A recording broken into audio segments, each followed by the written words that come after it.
What's going on, guys? So, ito naman po tayo sa panibago nating video.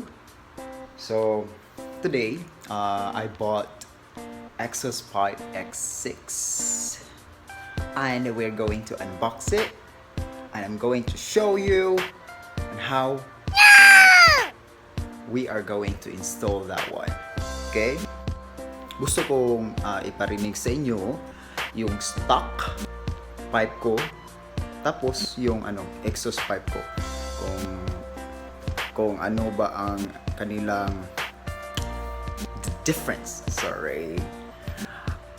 I'm going to show you the sound of my stock pipe and also my exhaust pipe, so that we're going to know what's the difference between the two.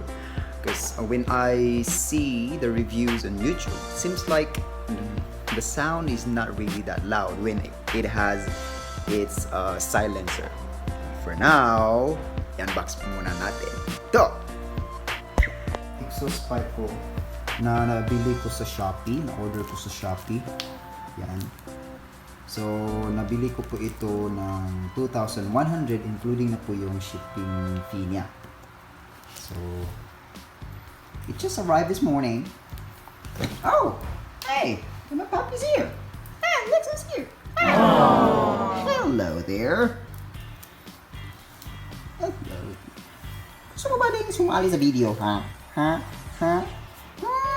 Kit-kit mo. Alright, let's continue, guys. I-unbox po natin ito. Kuha lang po tayo ng cutter. Right. Yan. So, meron po tayong cutter dito.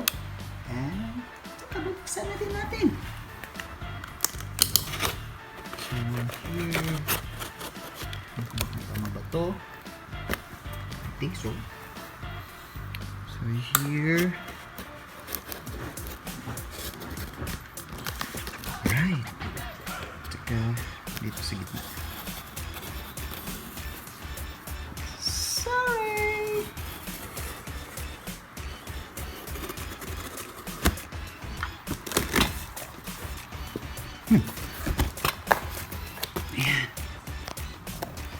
Thank you, seller. Nilagyan po niya po ng bubble wrap para po masisiguro nating ligtas ang ating item. Tsaka nilagyan din po niya ng extra carton. Yan. Okay. Ito po yun. Alright.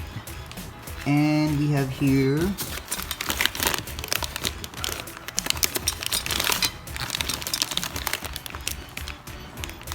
the elbow.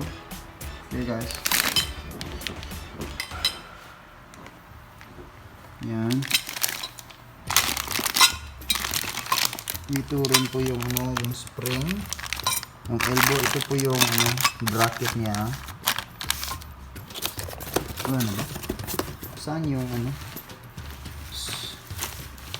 bolt and nuts niya? Okay. Check muna natin.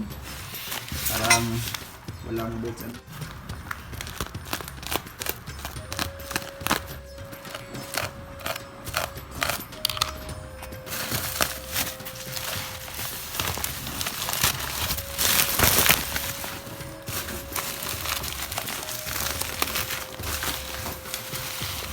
yan.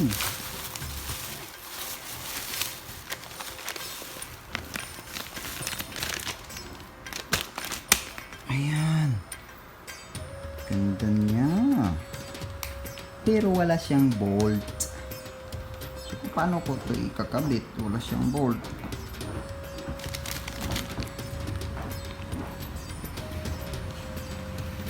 So, all we need to do is we have to go to the shop. Alright. Alright, guys, so here we go again. Na-unbox ko na po yung yung exhaust pipe natin, but the problem is wala pong bolt and nuts. So gusto ko sana mag DIY sa pag-install nito, but there's no bolts and nuts, so I have to go to the shop. So mabuti na lang siguro, dadalhin ko na lang ito sa shop para siguro na. Tsaka ipapakita ko po muna sa inyo yung silencer. Okay? So ito po yung elbow niya at ito po yung silencer niya. Kita niyo ba? Yan. Kapag gusto po natin gusto lumakas yung tunog niya, tatanggalin lang po natin ito, pero wag muna ngayon. So ang gagawin natin remedyo, yung nakikita ko sa YouTube ay kinakat nila dito. Wag nyo pong cutin dito kasi umiiksi yung elbow natin at baka yung spring ay hindi na mahigpit. So all you need to do is just cut this part here, cut here, yung mga merong yung mga welded parts here.